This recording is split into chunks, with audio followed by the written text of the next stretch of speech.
120 centimetre. तो कहता है इस ठोस को पानी से भरे हुए एक बेलन में सीधा डाल दिया जाता है ना। एक बेलन है ना, यहाँ पे एक बेलन भी है, अलग से एक बेलन है, बेलनाकार बर्तन जैसे कह सकते हैं, तो है ना, ठीक है। इस ठोस को, पूरे ठोस को इस बेलन में डाला जाता है और कह रहा है किस प्रकार सीधा डाल दिया जाता है कि, है ना, यह बेलन की तली को स्पर्श करे, यानी कि पूरे ठोस को, है ना, इस बेलन में डालना है और तो ऐसे डालना है जैसे कि इस पूरे तली को इसका स्पर्श करना चाहिए। तो बेलन का त्रिज्या भी दिया हुआ है, बेलन का भी त्रिज्या कितना है 60 सेंटीमीटर, है ना, और बेलन का ऊंचाई भी दे दिया है कितना, है ना, बेलन का ऊंचाई दिया है 180 सेंटीमीटर। कितना सेंटीमीटर है 180 सेंटीमीटर है। तो पूछा है कि बेलन में शेष बचे पानी का आयतन, बेलन जो है पूरा, है ना, पानी से भरा हुआ है, ठीक है, और उस ठीक है, इस ठोस को इस तरीके से डालना है इसमें कि इसके तली को स्पर्श करना है। तो अब देखिए इस पूरे ठोस को, कहने का मतलब है कि जब इसमें बेलनाकार, है ना, पात्र में डालेंगे तो इसमें देखिए इसका जितना आयतन होगा, जितना ही जगह घेरेगा उतना पानी से बाहर आ जाएगा। तो वही क्वेश्चन आपसे पूछ रहा है कि इस ठोस को डालने के बाद बेलन में कितना पानी बचेगा उसका आयतन बताइए, यानी शेष पानी का आयतन बताइए, ठीक है। तो पहले देखिए, पहले क्या करेंगे हम, पहले निकालेंगे इस पूरे ठोस का आयतन, ठीक है, इस पूरे ठोस का आयतन कि इसका मैंने कितना जगह ही घेरेगा टोटल, है ना। फिर बेलन का आयतन निकालेंगे और कुल आयतन में से इसका आयतन हटा देंगे तो क्या आ जाएगा, पानी का, शेष बचे पानी का आयतन आ जाएगा। तो देखिए लिखेंगे क्या, लिख देंगे, चूँकि देखिए, चूँकि शंकु का त्रिज्या दे दिया है 60 सेंटीमीटर और ऊंचाई दे दिया है आपका 120 सेंटीमीटर, तथा अर्धगोला का त्रिज्या दे दिया है 60 सेंटीमीटर। तो पहले हम क्या करेंगे, है ना, पहले निकालेंगे पूरे ठोस का आयतन। तो ठोस में शंकु भी है, अर्धगोला भी है, तो लिखेंगे इसलिए ठोस का आयतन बराबर क्या लिखेंगे, शंकु का आयतन, देखिए इसमें शंकु भी है, अर्धगोला भी है, तो शंकु का आयतन और अर्धगोला का आयतन जोड़ देंगे तो पूरे ठोस का आयतन निकल जाएगा। तो क्या लिखेंगे, शंकु का आयतन प्लस अर्धगोला का आयतन, ठीक है। तो ध्यान से देखिएगा, देखिए शंकु का आयतन क्या होता है 1/3 पाई r स्क्वायर h प्लस, है ना, अर्धगोला का आयतन क्या होता है ना 2/3 पाई r क्यूब, ठीक है, क्या होता है 2/3 पाई r क्यूब। अब चूँकि देखिए दोनों का त्रिज्या समान है, पाई, देखिए इसमें से कॉमन कितना निकाल लेंगे हम, इसमें देखिए दोनों में 1/3 कॉमन है तो 1/3 को कॉमन ले लेंगे, पाई दोनों में तो पाई को कॉमन ले लेंगे, और r स्क्वायर तो r स्क्वायर कॉमन निकल गया। तो बचा का यहाँ पे बच गया h प्लस, यहाँ पे देखिए, है ना, 2/3 को हम ऐसे लिख सकते हैं 2 × 1/3। अब देखिए 1/3 इसमें से बाहर आ गया है तो बचा क्या सिर्फ 2, तो क्या लिखेंगे यहाँ पे हम 2 और पाई तो बाहर आ गया, r क्यूब है जिसमें से r स्क्वायर हम बाहर निकाल लिए हैं, तो बचा क्या, एक r बचा तो 2r, बस हम मान रख देना है।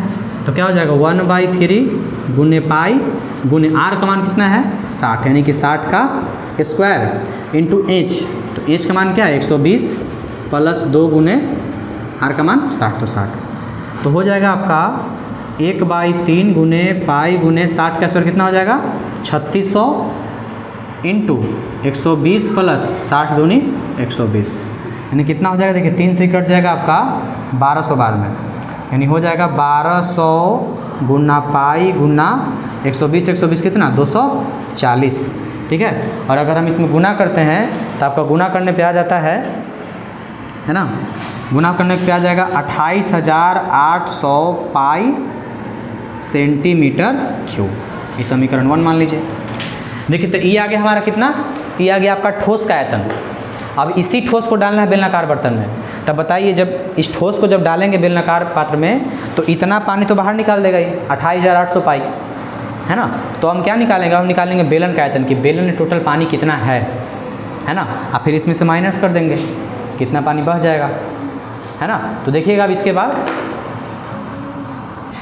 देखिए तो आपका ठोस का आयतन आ गया। अब हम चलेंगे बेलन में, देखिए चूँकि बेलन का है ना, यही करा है ना। बेलन का देखिए, बेलन का त्रिज्या दिया हुआ है 60 सेंटीमीटर और इसका ऊंचाई दिया है 180 सेंटीमीटर। ऊंचाई कितना है? 180 सेंटीमीटर। तो हम इसलिए इसका भी आयतन निकाल लेंगे, लिख देंगे इसलिए बेलन का आयतन बराबर क्या होता है? पाई आर स्क्वायर एस। तो पाई गुना आर का मान कितना है?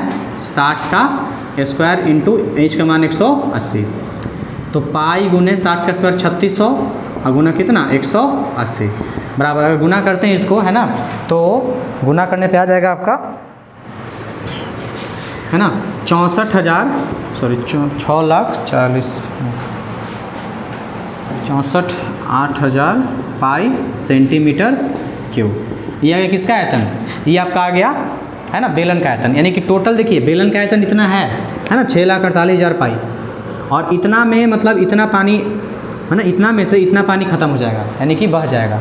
ठीक है, तो आपसे पूछ रहा है क्या कि इसमें मतलब शेष बचे पानी का आयतन बताना है, शेष बचे पानी का आयतन बताना है। ठीक है, तो देखिए अब हम करेंगे क्या, शेष पानी का आयतन निकालेंगे। कैसे? समीकरण 2 में से समीकरण 1 को घटाएंगे, क्योंकि टोटल तो यही है ना, टोटल पानी इतना है और इतना में से इतना पानी बह गया है। क्योंकि देखिए बेलन का आयतन आ गया इतना 6 लाख, है ना, 48,000 पाई। और इतना में इस पूरे ठोस को डालना है जिसका आयतन कितना है? 28,800 पाई। तो इतना, है ना, मतलब बेलन के आयतन में से हम ठोस का आयतन घटा देंगे तो क्या आ जाएगा? शेष पानी का आयतन आ जाएगा। ठीक है, तो देखिएगा इसके बाद। ठीक है, देखिए तो लिख देंगे, अब क्या निकालेंगे? लिखेंगे इसलिए शेष पानी का आयतन बराबर क्या करेंगे? समीकरण 2, बेलन का आयतन समीकरण 2 में है तो लिखेंगे ना समीकरण 2 माइनस 1। तो समीकरण 2 का मान कितना है? 6,48,000 पाई माइनस क्या करेंगे? 28,800 पाई को घटा देंगे। तो जब घटाते हैं तो, है ना, तो घटाने पर कितना आपका आ जाएगा? 36,000 पाई, है ना। तो 36,000 गुने पाई का मान आप रख दीजिए 22/7। ठीक है, तो अब देखिए अगर हम इसमें गुना करते हैं 36 में 22 से, है ना, 36,000 22 से करेंगे तो आ जाएगा आपका 7,92,000 बटा में 7। ठीक है, 7,92,000 बटा में 7।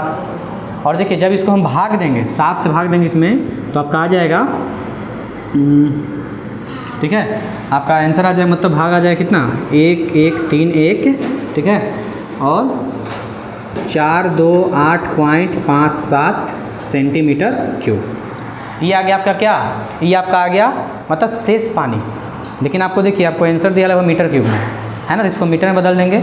तो चूँकि हम लोग जानते हैं कि 100 सेंटीमीटर बराबर 1 मीटर होता है ना, तो अगर हम इसका क्यूब करेंगे, ठीक है, 100 का, तो आ जाएगा आपका कितना? 100 पर, ठीक है, 4 जीरो आ जाएगा लगभग, 2 3 4 सेंटीमीटर क्यूब बराबर 1 मीटर क्यूब, है ना। यानी कि 1 मीटर क्यूब बराबर कितना है?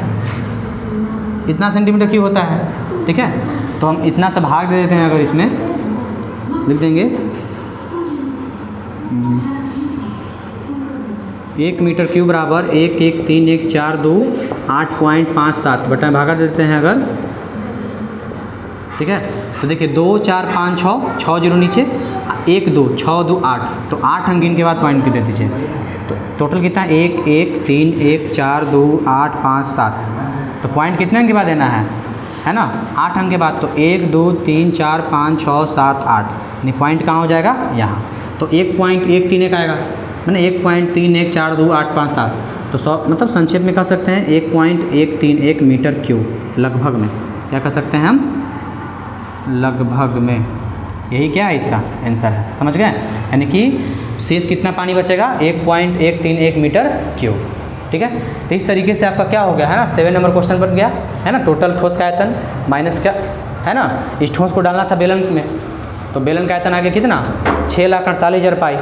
और इसमें से आपको शेष बताना था, तो टोटल इतना है, टोटल इतना था, इतना में से हम इसको हटा दिए तो शेष पानी का आयतन आ गया, इसको बदल दिए मीटर क्यूब में, तो कितना आ गया? 1.131 मीटर क्यूब। ठीक है, देखिएगा इसके बाद 8वां नंबर क्वेश्चन।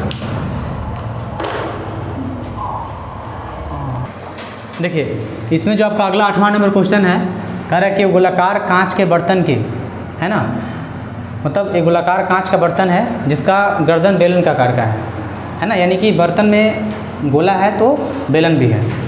कह रहा है कि बर्तन जो बेलन के आकार का है, बेलन के आकार की जो गर्दन है उसका लंबाई 8 सेंटीमीटर है और व्यास 2 सेंटीमीटर है ना। जो बेलनाकार भाग का जो मतलब लंबाई है 8 सेंटीमीटर, ठीक है, और व्यास है 2 सेंटीमीटर, ठीक है। कहता है कि जबकि गोलाकार भाग का व्यास दिया है 8.5 सेंटीमीटर। क्या दिया? गोलाकार भाग का व्यास 8.5 सेंटीमीटर दिया हुआ है। तो इसमें भरी जा सकने वाली पानी की मात्रा ज्ञात करिए, है ना। यानी कि इसमें कितना पानी भरा जा सकता है उसका मात्रा बताना है।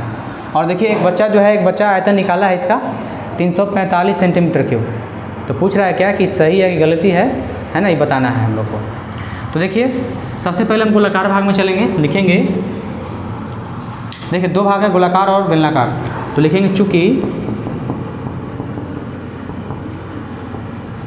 गोलाकार भाग का व्यास दिया है ना 8.5 सेंटीमीटर, तो त्रिज्या क्या हो जाएगा? व्यास बटा में 2 यानी कि 8.5 बटा 2 सेंटीमीटर, ठीक है। तो लिख देंगे हम, इसलिए इसका गोलाकार भाग का आयतन निकाल लेंगे।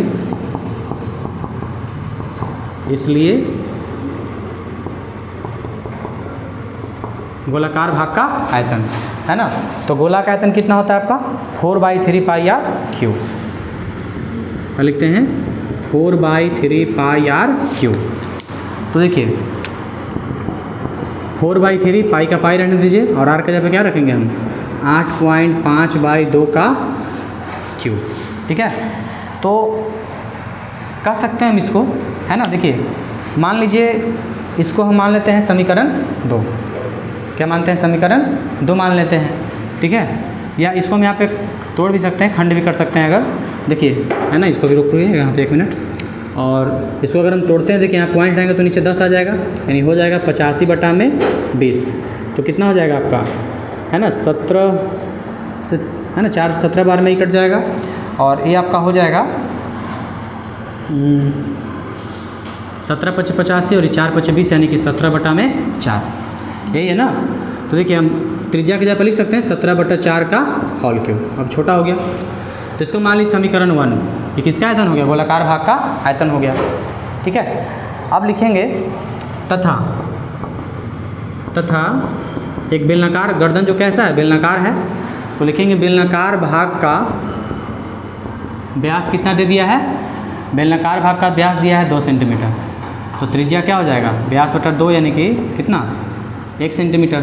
और इसका लंबाई यानी ऊंचाई कितना दे दिया है? 8 सेंटीमीटर, ठीक है।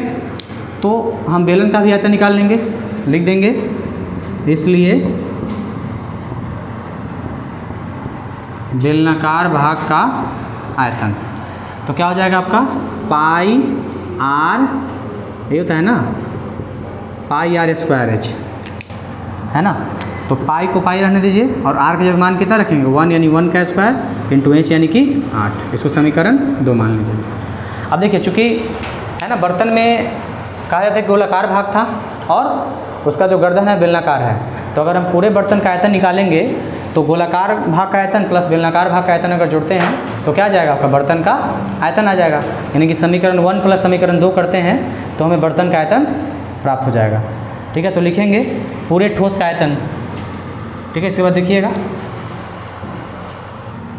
देखिए अब क्या लिखेंगे? हम लिख देंगे इसलिए पूरे ठोस का आयतन बराबर क्या हो जाएगा? समीकरण 1 प्लस समीकरण 2, ठीक है। तो देखिए समीकरण 1 में कितना है? समीकरण 1 में है आपका 4/3 गुना पाई गुने 17/4 का होल क्यूब प्लस 2 में कितना है? पाई गुने 1 का स्क्वायर गुने 8, यानी हो जाएगा आपका 4/3 गुने पाई गुने, है ना। इसको 17/4 गुने 17/4 गुने 17/4 लिख सकते हैं, क्यूब है तो गुने 1 का स्क्वायर 1, है ना। यानी कि टोटल कितना हो जाएगा? सॉरी यहाँ पे प्लस है तो प्लस 8 पाई, ठीक है। तो देखिए यहाँ तक हम लोग का आ जाएगा आंसर। अगर देखिए 4 से 4 कट गया, ठीक है, और तो कोई कटने वाला नहीं है। तो अगर हम गुना करते हैं तो 17 का क्यूब और 17 क्यूब से किस में करना है? नहीं, सिर्फ 17 का क्यूब, ठीक है। तो 17 का क्यूब हो जाएगा आपका 4913। ठीक है, 4913 पाई हो जाएगा। अब बटा में है ना कितना हो जाएगा नीचे 16×48 और प्लस 8 पाई। ठीक है, अब देखिए इसका क्वेश्चन तो एलसीएम लेंगे हम, तो एलसीएम लेते तो 48 आ जाएगा, यानी कि 4913 पाई और प्लस 48 अगर 8 में गुना करते हैं तो आ जाएगा, ठीक है, आपका आ जाएगा 384 पाई। कितना आ जाएगा 384 पाई आ जाएगा। और अगर जब जोड़िएगा इन सबको तो आ जाता है 5297 पाई बटा में 48। ठीक है, अब देखिए हम लोग यहाँ पे पाई का मान रख देंगे, और पाई का मान कितना बोला है 3.14 बोला है, तो रख देंगे यहाँ पे, लिखेंगे 5297 गुने 3.14 बटा में क्या हो जाएगा 48, यानी गुना करेंगे तो आ जाएगा है ना 16,632, ठीक है, .58 और बटा में 48, और इसको अगर करते हैं तो आ जाएगा 346.51 सेंटीमीटर क्यूब। इसका क्या आ जाएगा, इस पूरे ठोस का आयतन आ जाएगा। ठीक है, देखिए तो उस बच्चा का आया था 345, हम लोग कितना आ रहा है 346.51 है ना, यानी कि उसका गलत है ना, आंसर कितना आएगा 346.51 सेंटीमीटर क्यूब। ठीक है, तो इस तरीके से आपका क्वेश्चन नंबर क्या हो गया 8 नंबर है ना बन गया, और आपका एक्सरसाइज 13.2 भी खत्म हो गया। ठीक है, आप इसको रिवाइज कीजिए, और है ना कोई दिक्कत होता है तो कमेंट में बताइए, और आपको अगले वीडियो में एक्सरसाइज 13.3 शुरू किया जाएगा।